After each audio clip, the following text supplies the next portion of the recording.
أعوذ بالله من الشيطان الرجيم. بسم الله الرحمن الرحيم.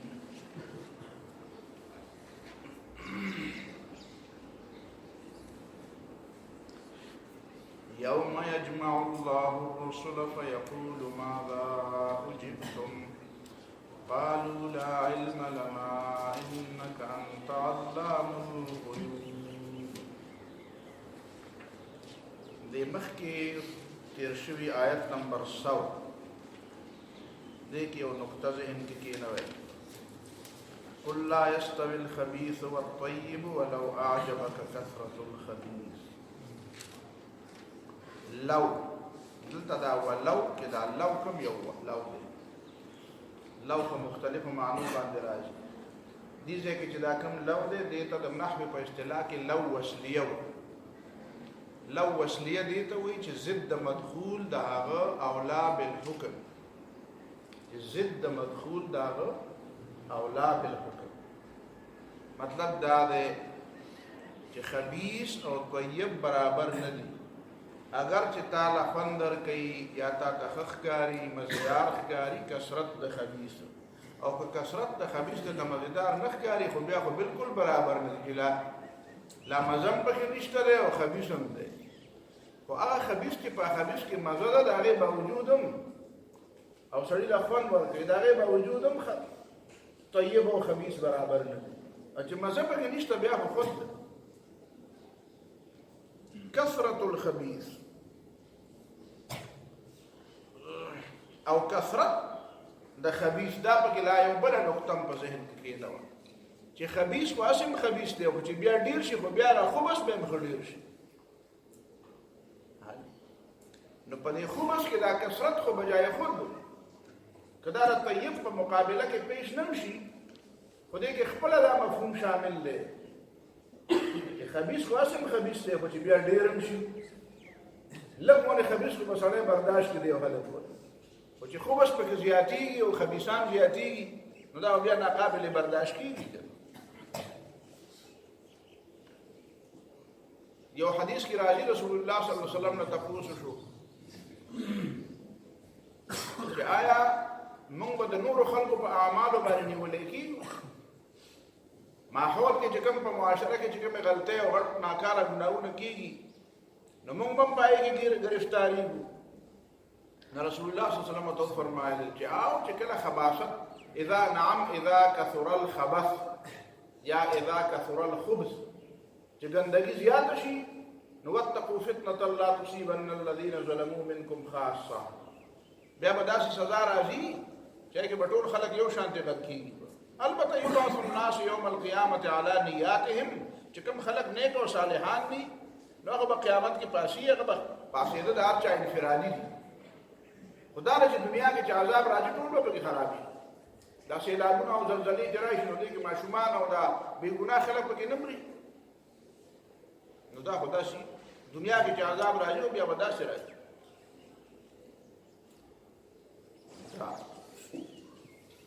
یوم یجمع الله الرسل فیقول ماذا اجبتم.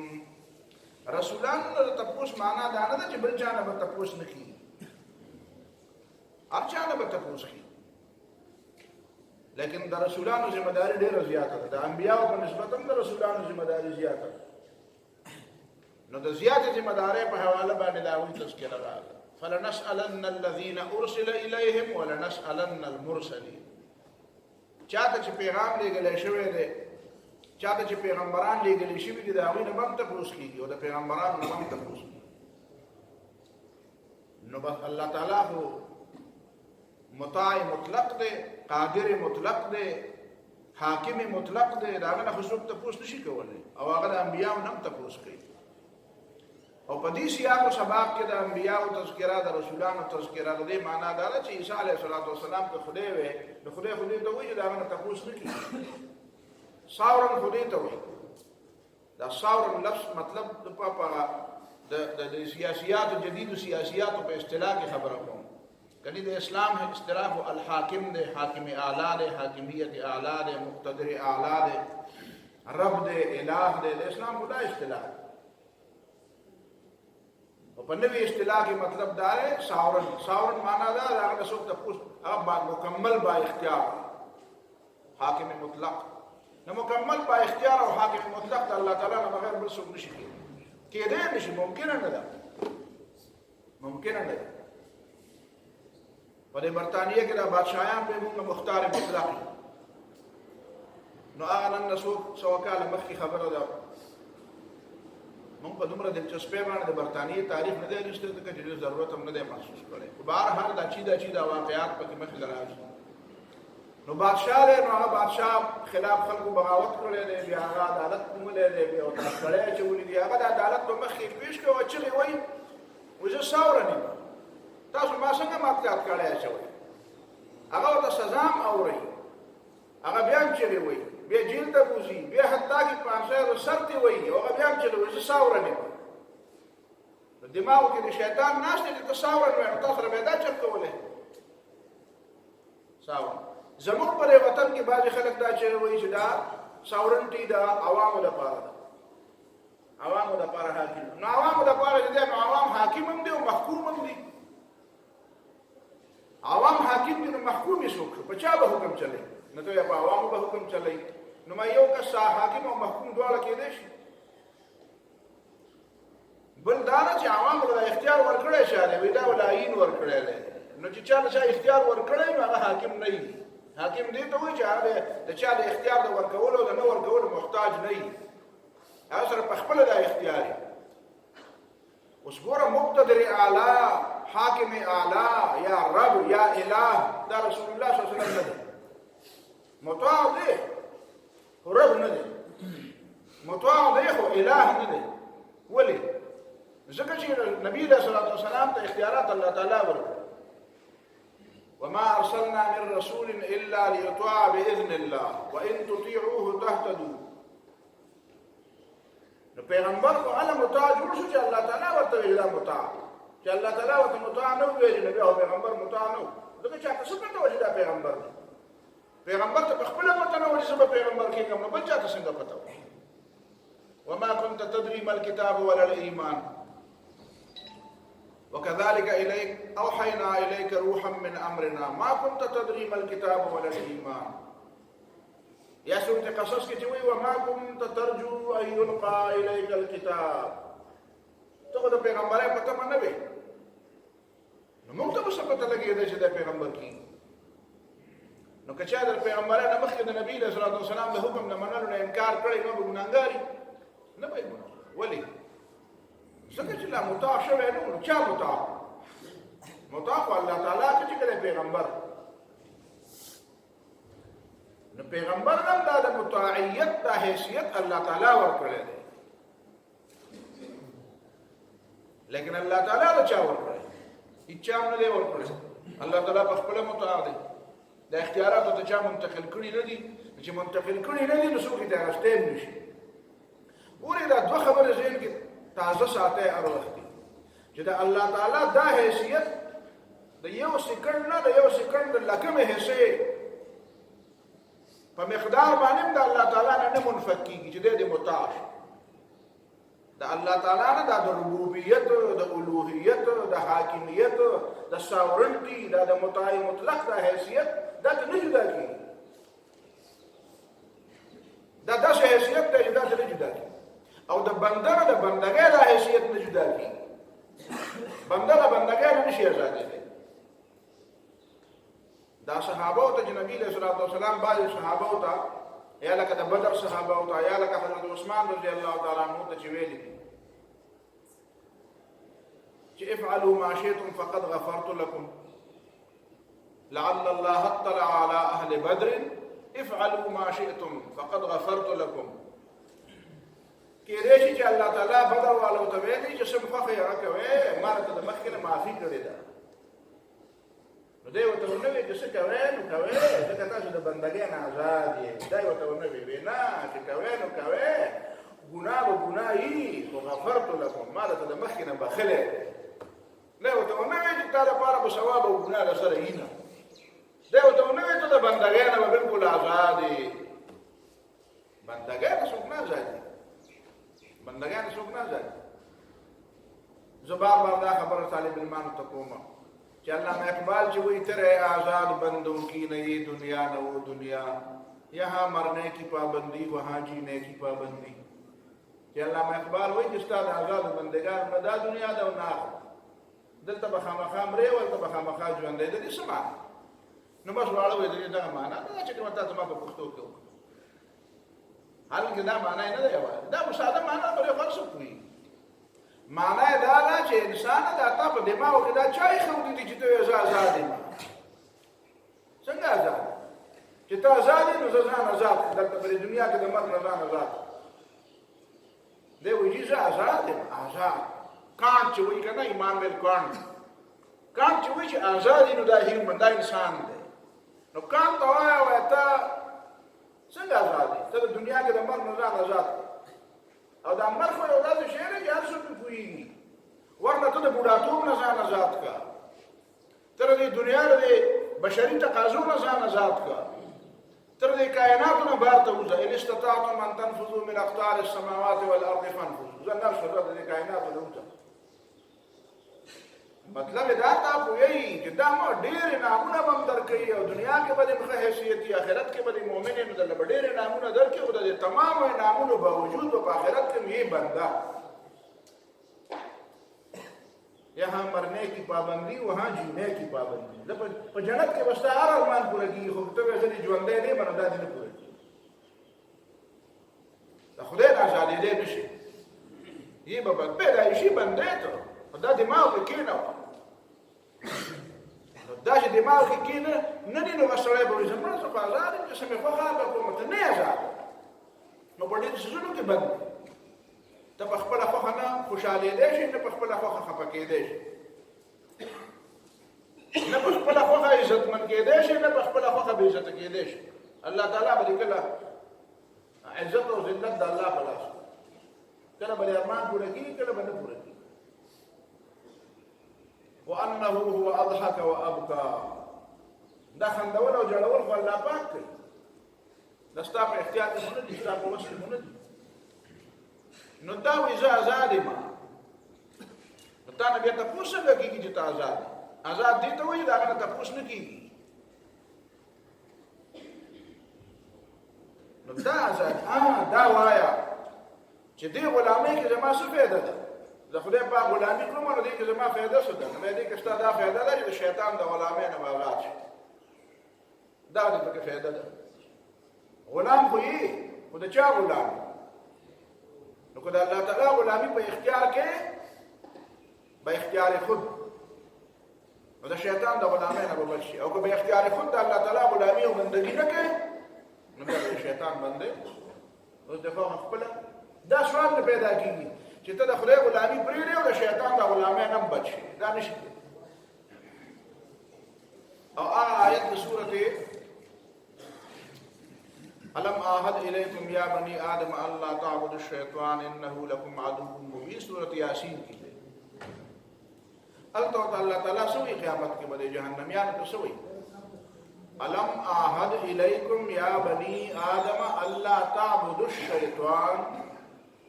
ورته جهنم لکم خلق لا شي نو الله تعالی وت اولنې خبره دا نه کوي چې تاسو ته ما نه ویل چې صرف زما بندګي وکوي د دې په ځای وته دا وایي چې تاسو ته ما نه ویل چې د شیطان عبادت باندې کوي د دې معنا دا چې څوک هم د جهنم ته تللی نو هغه د شیطان عبادت کړی دی ځکه چې څوک هم جهنم ته تللی نو ځکه تللی د شیطان عبادت کوي دا مطلب شو چې دا سوال نه پیدا کېږي چې یو سړی د الله تعالی عبادت پرېږدي او د شیطان عبادت دی ونه کړي د خدای د عبادت پرې ښودل دا د دې خبرې دلیل دی چې د شیطان عبادت ګزار او ان اعبدوني په درسته وایي نو دا یو مسله شوه یوم یجمع الله الرسل فیقول ماذا اجبتم نو دا تپوس دی کوي او قالوا لا علم لنا هغې به وایي چې موږ ته علم نشته ځکه علم نشته دی چې دلته خو فیصلې په څه کېږي فیصلې یوازې په عمل نه کېږي په نیت هم کېږي سړي نیت څه و په دې فیصل په دې عمل کې نیت څه و بله خبره اذ قال الله يا عيسى ابن مريم اذكر نعمتي عليك وعلى والدتك. دلته د عیسی علیه السلام سره د خطاب دوه ځایونه دي. دلته سوچ کوه خبره تماشا مه کوه. خیر چې دا سړی دی راغی کېناست نو تاسو خبره نوې خبره خو نه ده راغلې. هر سړی تماشې آیت ته سوچ کوه. دوه ځله الله تعالی دا خبره کوي. د عیسی علیه السلام سره خطاب دوه ځله. یو دلته دا اذ قال الله يا عيسى ابن مريم اذكر نعمتي عليك وعلى والدتك اذ ايدتك بروح القدس. عیسی علیه السلام ته به وایي عیسی زوی د مریم یاد ته زما نعمت پتا او ستا په مور. اذ ايدتك بروح القدس ما ستا تایید وکړو په جبرئیل علیه السلام. جبرئیل علیه السلام د عیسی علیه السلام سره ګرځېدو. نو دا دغه غټه خبره او غټ خصوصیت. تکلم الناس فی المهد وکهلا. تا خبرې کولې د خلکو سره په حالت د ماشوموالي کې او په حالت د پوخوالي کې. کهل کهولت 40 کالونه بعد د پوخوالي د عمر زمانه. 40 کالونه چې سړی او دا پوخ یا چې ورشي نو دا د پوخوالي د عمر د عقل د پوخوالي زمانه. وَإِذْ عَلَّمْتُكَ الْكِتَابَ وَالْحِكْمَةَ. او چې کله تا ته ما تعلیم درکړه د کتاب او د حکمت او د تورات او د انجیل. وروسته ورپسې ګورئ پاڼه واړوئ نو هلته بیا آیت نمبر 116 وَإِذْ قَالَ اللَّهُ يَا عِيسَى ابْنَ مَرْيَمَ أَأَنْتَ قُلْتَ لِلنَّاسِ اتَّخِذُونِي وَأُمِّيَ إِلَٰهَيْنِ مِن دُونِ اللَّهِ. الله تعالی به عیسی علیه السلام ته وایي أأنت قلت للناس. تا خلکو ته ویلي چې اتخذوني وأمي إلهين من دون الله. ما او د ما مور نه دوه خدایان جوړ کړي د خدای نه بغیر. نو قال سبحانك ما يكون لي أن أقول ما ليس لي بحق. ما ته دې خبره حق نه و ما دا څنګه ویل. إن كنت قلته فقد علمته. کما ویلې وې نو تا ته به پته و. تعلم ما في نفسي ولا اعلم ما في نفسك. زما په زړه کې څه دي تا ته پته ده او ستا په علم کې څه دي دا ما ته پته نشته چې په دې سوال کې مطلب څه دی. تا ته خو پته ده چې ما نه دی ویلي بیا ما نه سوال کې نو زه نه پوهېږم چې دې کې څه مطلب دی. حکمت پکې څه دی. انك انت علام الغيوب او ما قلت لهم الا ما امرتني به. ما خو دې ته هغه خبره کړې چې تا ما ته حکم کړی او هغه دا چې ان اعبدوا الله ربي وربكم. دا الله بندگی کوي چې زما او ستاسو رب دی. وكنت عليهم شهيدا ما دمت فيهم. او زه به ګواه وم چې کله زه په هغې کې موجود وم. فلما توفیتني چې کله تا زه اوچت کړم نو كنت انت الرقیب عليهم. بیا ته په دې خلکو باندې نګران یې. وانت على كل شيء شهید. دې دوو کې فرق څه دی؟ خلق دا سوال کوي او ما نه باندې خلق دا سوال کړی دی نو ما ولا دا جواب ورکړی چې د عیسی علیه السلام په باره کې د اهل سنت والجماعت عقیده ده. اهل سنت والجماعت دا عقیده ده چې عیسی علیه السلام الله تعالی ژوندی اسمان ته خېجولی او قرب قیامت ته به بیا واپس راکوزي. او په دې کې خو بې شمېره احادیث دي د عیسی علیه السلام د واپس راتلو. نو د خلکو په دماغو کې یو شک ناست دی. دا د غامدیانو د منکرین حدیثو د خلکو پرویزیانو خلکو په دې مضمون کې یو شک اچولی چې یاره کومه خبره چې د رسول الله صلی الله علیه وسلم په حدیث کې خو ثابت وي خو په قرآن مجید کې د هغې څه ماخذ نه وي نو دا خبره دونه اهمیت نشته. نعوذ بالله. حالانکه دا د بېوقوفتوب او د جهالت او د بېدینۍ خبره د بېدینۍ خبره. په قرآن مجید کې د دې لپاره ماخذ کوم دی چې د سهار رکعتونه 2 دي او د ماسپښین 4 دي فرض. په دې کې کوم ماخذ دی په دې قرآن کې؟ په دې کې قرآن مجید کې د دې خبره لپاره ماخذ کوم دی؟ دا ځکه وایم چې دا منځونه خو دې مني که نه. غامدي خو ځان ته داسې نشي ویلی چې زه مونږ نه منم. زیات نه زیات دا به وایي چې دا سنت پکې نشته. نو هغه لا نور هم ډېر وایي سنت پکې نشته. وایي دې ته پکې کوم اجر دی؟ نو دته چې کوم سنت ښکاري هغه پکې شته او دا چې موږ کوم کوو دا پکې نشته. خو دا خو نشي ویلی چې فرض مونځ 4 رکعاته ماسپښین 4 رکعاته نه دی او د سهار 2 رکعاته فرض نه، دا خو نشي ویلی. نو ته دا ووایه چې د دې دپاره ماخذ کم دی په دې قرآن کې؟ دا د کوم ځای نه نبي علیه السلام دا ټکی اخیستی دی چې د سهار فرض 2 رکعاته دي، د ماسپښین فرض 4 رکعاته دي، د مازدیګر هم 4 رکعاته، د ماښام هغه فرض 3 رکعاته دي. هلکه د سهار 2 رکعاته، د ماسپښین 4 فرض یادوم که نه، او د ماښام 3 رکعاته فرض. نو 2 او 3 او 4 په یو ځای کې، 2 په بل ځای کې، 3 په بل ځای کې 4. که د عقل خبره خو د ماښام وخت کم دی او د سهار وخت ډېر، نو سهار کې 4 رکعاته پکار وو، مازدیګر وخت کم دی، دې کې 2 رکعاته پکار وو، یا زیات او زیات 3 پکار وو، ماښام هغه د هغې نه کم دی، په هغې کې 2 پکار وو. هسې ویم خبره ده، ته پکې عقل چلی نو څه وایې نو. نو دې چې وایي چې د نبي علیه الصلاة والسلام د هر حدیث دپاره یا د هر سنت دپاره په خبره ځان پوهوه. د دې درسونو فایده دا ده، نور خو درسونه ته په خپله هم کوې، په خپله تاسو ټول پوهه خلک، خو چې دلته تا ته څه پته ولګي چې راځئ نو چې څه فایده وه چې دا غامدیان او دا منکرین سنت. غامدي اوس نن سبا د دې علمبردار دی، د ګمراهانو مشر دی که نه، ګمراهانو شیطان صحیح شاګرد دی. نو وایي چې یاره د رسول الله صلی الله علیه وسلم هغه سنت چې په کوم کې د قرآن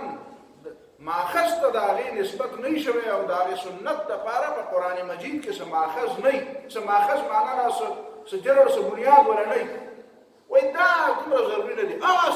هغه سنت ضروري دي چې کوم سنت دپاره په قرآن کې څه ماخذ وي، چې موږ ته پته لګي چې نبي علیه السلام چې دا خبره کړې هم دی د دې ځای نه راغوستې ده. نو بېوقوفه خو په دې دی چې بیا د یو عام عالم مجتهد مفسر او مجدد او د پیغمبر په منځ کې څه فرق شو؟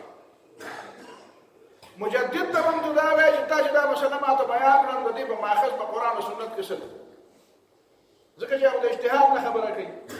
نو ته به ورته وایې چې دا، او امام ابو حنیفه رحمة الله علیه ویلي دي چې لا یحل لاحد ان یفتي بقولنا ما لم یعلم من این قلنا.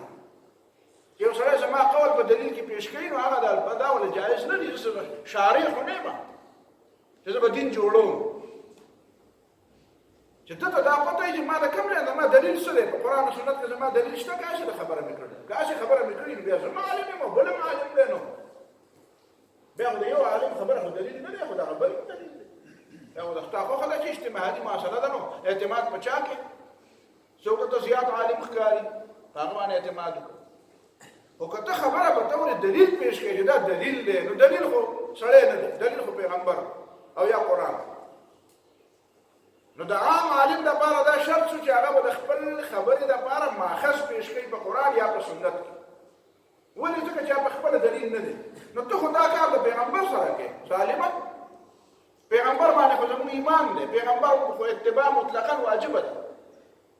دا خو نه دی ویلي د پیغمبر هغه خبره منئ چې کومه په قرآن کې ده. تاسو داسې کوم آیت معلوم دی چې په هغې کې دا ویلي چې د پیغمبر اطاعت کوئ په هغه خبره کې چې کومه په قرآن کې ده؟ دا شرط پکې په کوم ځای کې لګولی؟ الله تعالی خو د پیغمبر اطاعت مطلقا ذکر کړی، اطیعوا الله واطیعوا الرسول وان تطیعوه تهتدوا قل ان كنتم تحبون الله فاتبعوني. نو دغه په کې نه چې فاتبعوني فيما وجدتم في كتاب الله، فاتبعوني فيما حكمتم به من كتاب الله. دا خو پکې نشته، دا خو پکې ته وایې.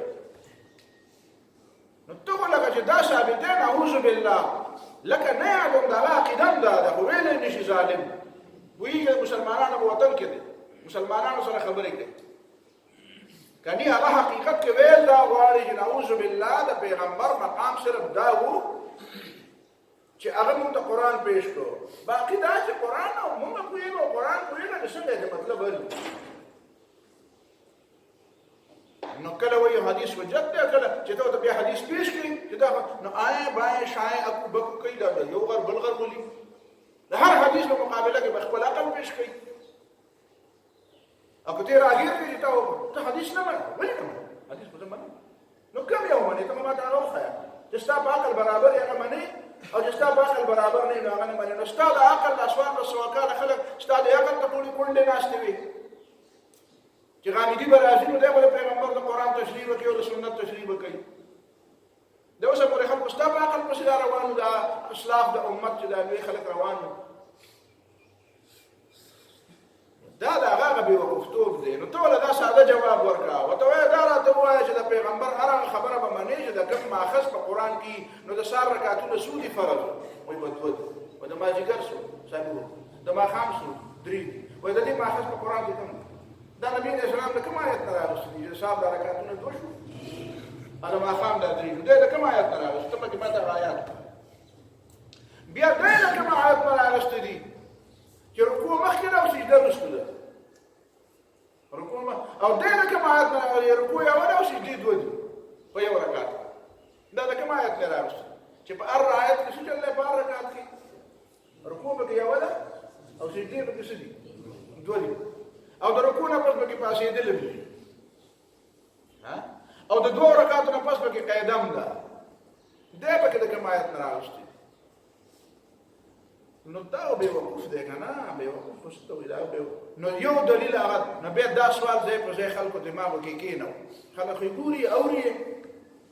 نو دماغو کې ولا دا سوال کېنو. نو خلک دا سوال کوي، وایي دا ته چې وایې چې عیسی علیه السلام به واپس راځي، نو د عیسی علیه السلام د واپس راتلو په دې قرآن کې ماخذ څه دی؟ تاسو په خبره پوه شوئ؟ دې قرآن کې وایي ماخذ څه دی؟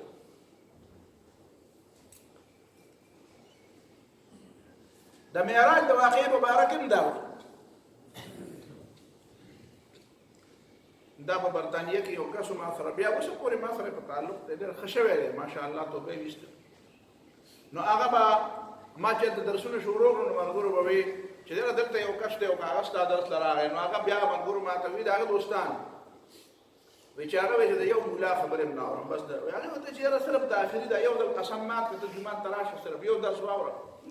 نو راغی چې راغی نو الله تعالی ورته هدایت وکړو. نو بیا به هر جمعې له به راته بیا نو بیا صرف ما نه په ژوند کې یو تپوس وکړو. اوس به داسې د مسلو تپوسونه خو ډېر کوي، خو یو تپوس یې بنیادي وکړو. ما ته یې وایي چې دا قرآن چې وایي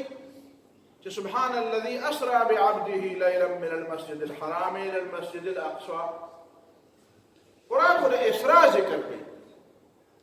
او اسراء وی من المسجد الحرام الى المسجد الاقصى. او تاسو وایئ چې خبرې بیانوي نو د معراج بیانوي. معراج خو دې ته د ځمکې نه بر اسمانونو ته وختو، نو دا خو په قرآن کې نشته، دا په قرآن کې نشته. نو دا تاسو له کوم ځای نه وایئ؟ قرآن چې کوم وایي نه وایي چې د مسجد حرام نه مسجد اقصی ته بوتو، او د مسجد اقصی نه چې بر اسمان ته دا پکې وایي تاسو معراج. هغه معراج دی، معراج ته په دې وایي چې یو لفټ ولا راغلی، عروج، عرج، عروج، صعود او عروج، دا د الفاظو دا چې بیا عربي زده کوي نو بیا به داسې څیزونو باندې پوهېږي. عروج معنا دا ده چې بالکل داسې سیده ختل چې په هغې کې داسې اخوا دېخوا نه، لکه یو خط مستقیم نه بل خط مستقیم ته چې کوم یو نقطې نه چې بلې نقطې ته یو خط مستقیم شي، 2 نقطې چې ته راوړې، یو نقطه دا شوه یو نقطه دا شوه، د دې نقطې نه دې نقطې ته صرف یو خط تللی شي چې هغه مستقیم. که دویم دې راوسته هغه به منحني، هغه خامخا کوږي. دا سوال نه پیدا کېږي د یوې نقطې نه د بلې نقطې ته 2 مستقیم خطونه لاړ شي. نو داسې بالکل د دې نقطې نه چې ته بر اسمان ته خېجه او داسې سیده خېجه دې ته عروج وایي، عروج. نو معراج نو داسې څه زینه ولا راغلې وه، زینه پړوی وه، داسې لفټ و، څه شی چې ورته ورته څه نوم بیا ورته وایي. هغې کې رسول الله صلی الله علیه وسلم کېناسته او بدارې ورسېد، بس په هغې کې بیا څه لمحې نه وي. او د مکې معظمې نه خو مسجد اقصی ته نبي علیه السلام په براق تللی و، براق سورلي وه، داسې د قچر خور شاپه دی مقدار باندې داسې سورلي، او جبریل علیه السلام ورته واګې نیولې وې، او نبی علیه السلام چې پرې سور شو نو هغه داسې ودرېد غوندې، داسې ناز غوندې نخره غوندې وکړه. نو نبی علیه السلام جبریل علیه السلام ورته وایي چې غلی کېږي نه، تا ته پته ده چې څوک سورلي ستا ده، تا باندې څوک سورلي کوي؟ نو د ډېر شرم نه او د ډېر داسې شرمېدو نه وجې نه خولې شو، خوله پرې راغله چې دا کار ما په واقعي بې ادبي رانه وشو. هلته شعور دی، پوهه ده پکې. نو وایي ته خو د معراج خبره کې او د اسراء او دا معراج به کې د کوم ځای نه راغی. نو هغه ته ما وویل زه دا خبره به لږ وروسته وکړو، دا راته ووایه چې دا منځونه څو دي، وی منځونه خو پنځه دي نو ما دا پنځه منځونه په قرآن کې کوم ځای کې دي نو خو پوه یم قرآن به هغه مطالعه کړی و چې دا خو پکې نشته نو ما چې نشته دی نو تا ته پته دا د کوم ځای نه راغلي وی بس چې زه پوه شوم نو ما ورته وایي چې ونه نه منې او میوې منې پنځه منځونه خو په معراج کې فرض شوي پنځه منځونه کوم ځای فرض شوي چې نبي علیه السلام معراج ته لاړو نو هلته مې پنځه منځونه فرض شو 50 شو بیا د موسی علیه السلام په درخواستونو باندې نبی علیه السلام درخواستونه کول نو بیا الله تعالی هم دغسې مقرر کړې وه موسی علیه السلام دا احترام او دا مینه زموږ په زړه کې اچوله مینه خو اصل نه مسلمانانو په زړه کې ده خو زیاته مینه واچولی شي ځکه دا یهود زموږ دشمنان دي نو اصل چې ته وایې چې دا موسی علیه السلام هم په یهودو کې پیدا دی او دا هم د یهودو پیغمبر دی نو چاته په زړه کې د ورسره بد رانه شي نو ستا احسان دی موږ سره دومره موسی علیه السلام موږ سره دومره ښه کړي دي دومره موږ سره مینه کړې ده مینه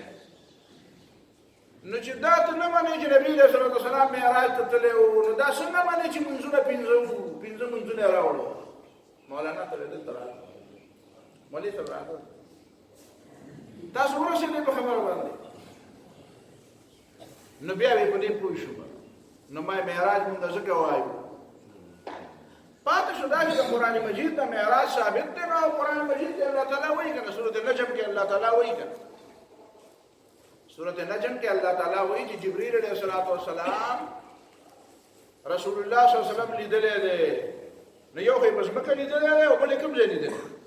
ولقد رآه نزلة أخرى عند سدرة المنتهى چې سدرة المنتهى د نبي علیه السلام نه معراج ته نور څه ته وایي ته وایې دا د حدیث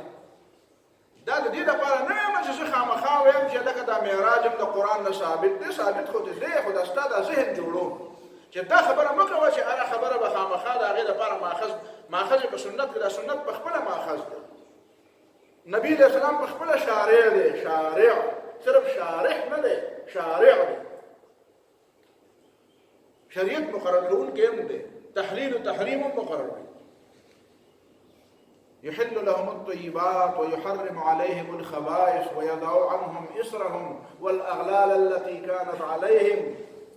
الذين يتبعون الرسول النبي الأمي الذي يجدونه عندهم مكتوبا عندهم في التوراة والإنجيل يأمرهم بالمعروف وينهاهم عن المنكر ويحل لهم الطيبات ويحرم عليهم الخبائث نو پیغمبر دا شان دی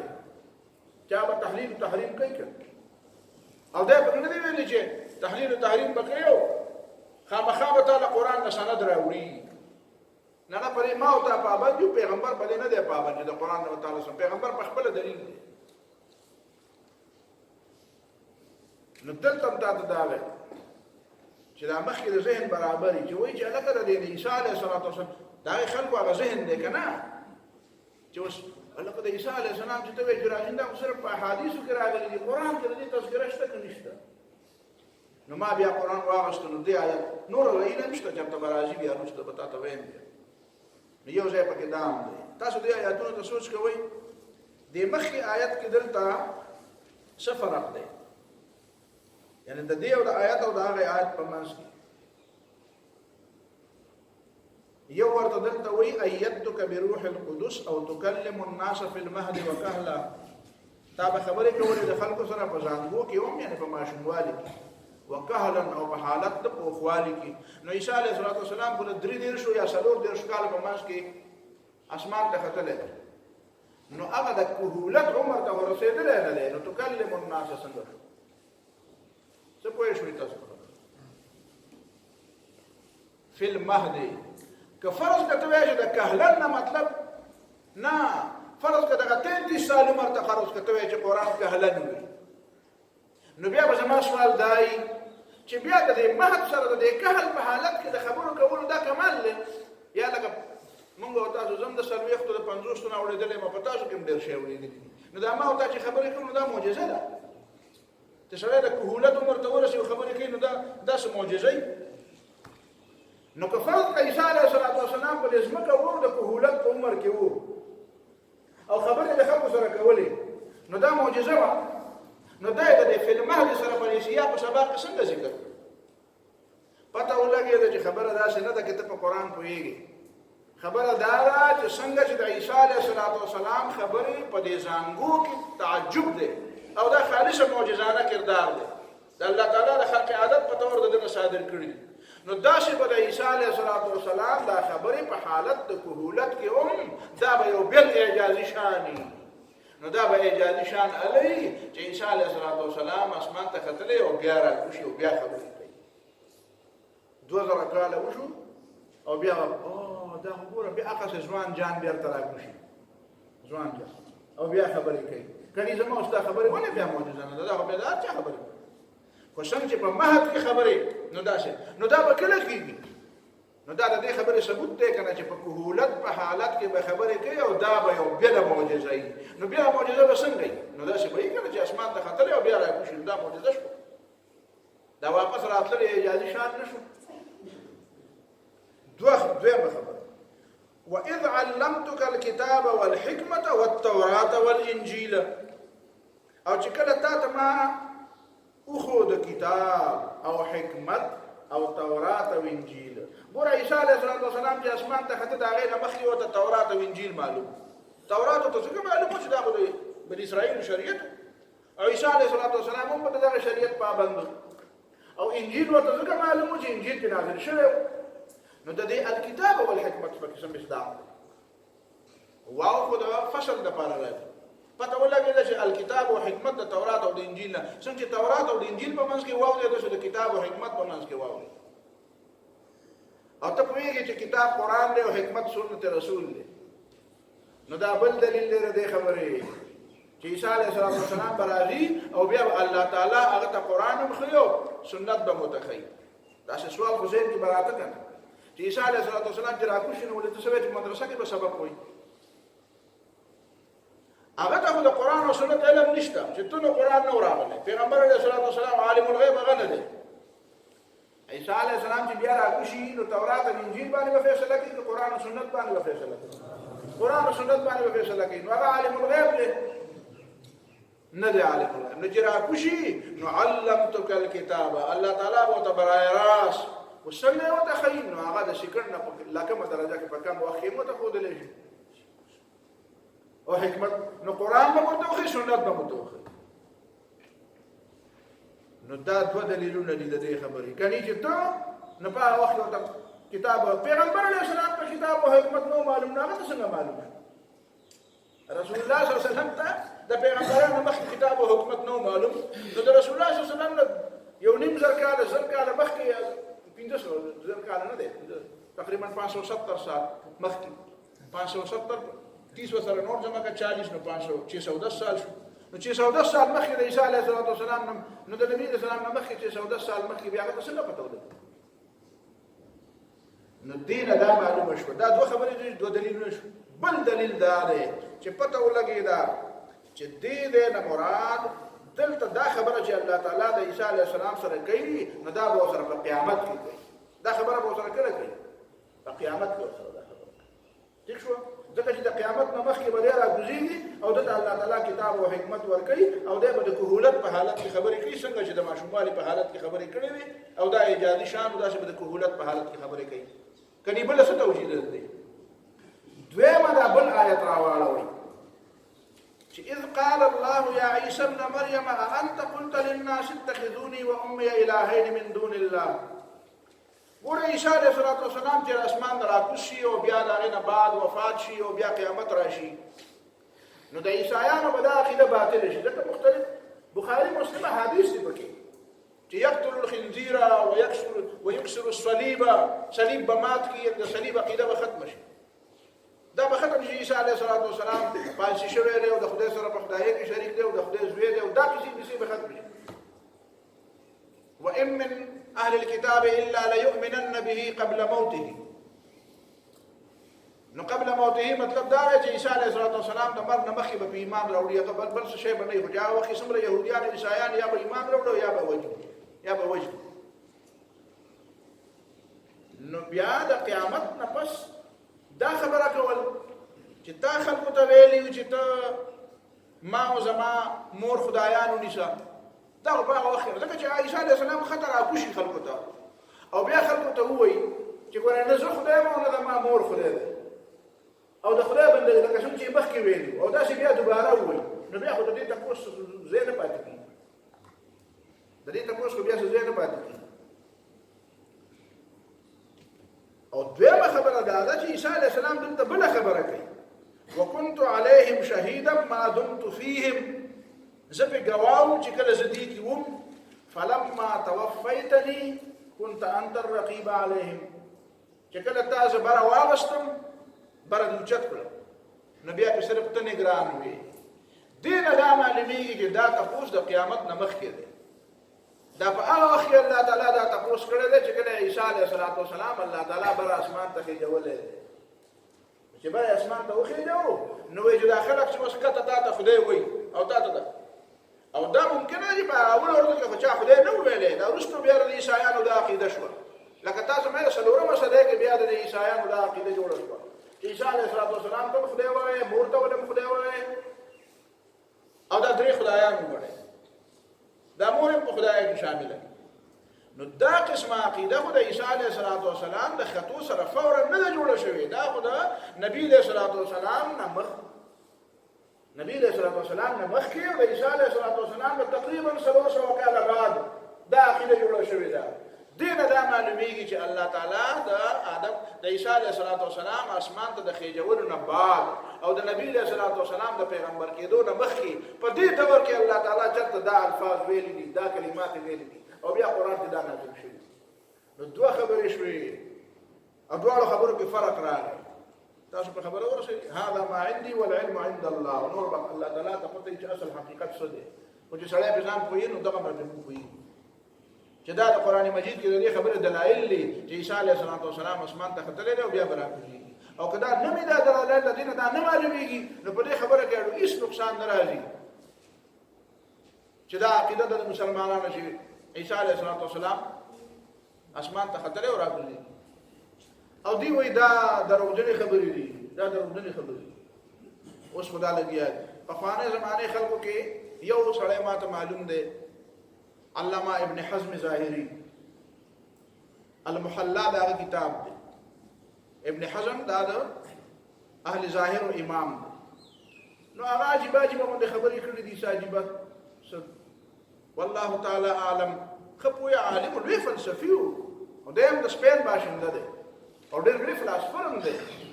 او د هغه زمانې جدید علوم باندې هم پوهېده او په فقه او په حدیث او په قرآن هم پوهېده په انسان دی خطایي د بعضې وشي